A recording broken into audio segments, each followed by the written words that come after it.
Et c'est vous, ma chère, l'homme qui vous fait face sur ce plateau. Je crois bien. De réputation, il est répété par sa... il est précédé par sa réputation.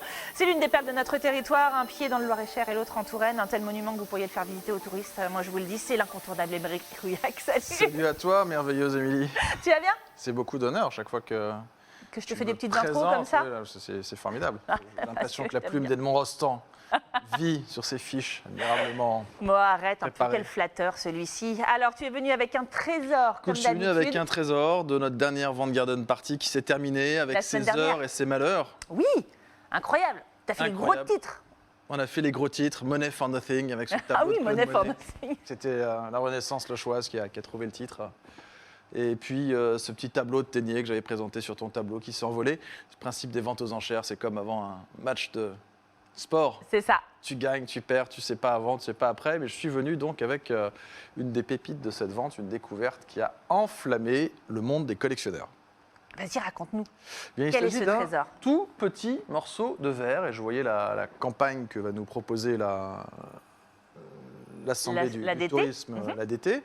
Je montre ici à l'écran. Alors, tu pour peux que le vous montrer ayez ici et tu pour peux vous le ayez, montrer l'image. aussi Et de ensuite, l'autre je côté crois à que je vais le Benjamin, poser qui pour que s'applique à l'affaire. Benjamin puisse le filmer.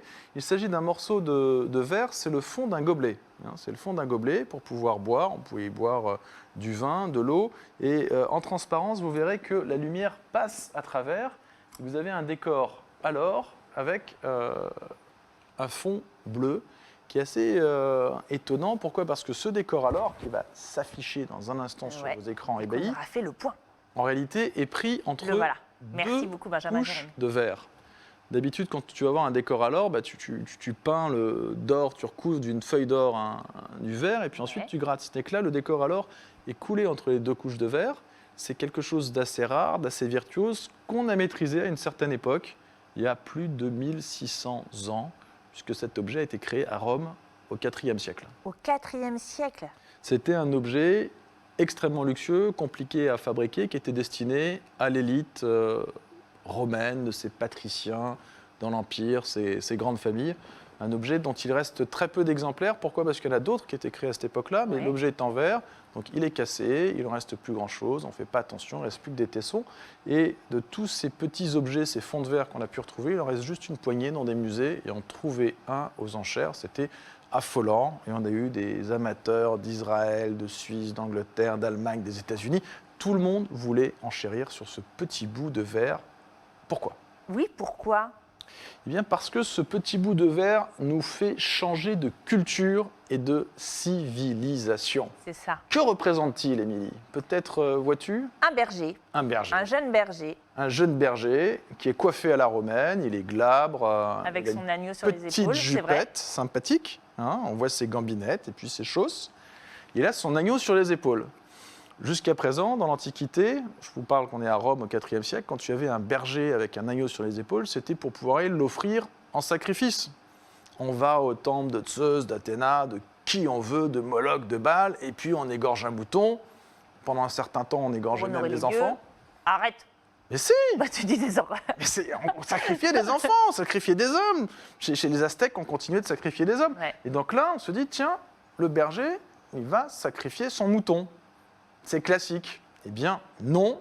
Si notre iconographie, ce n'est pas l'Hermès chrysophore qui porte son mouton pour le sacrifier, c'est l'iconographie du bon pasteur.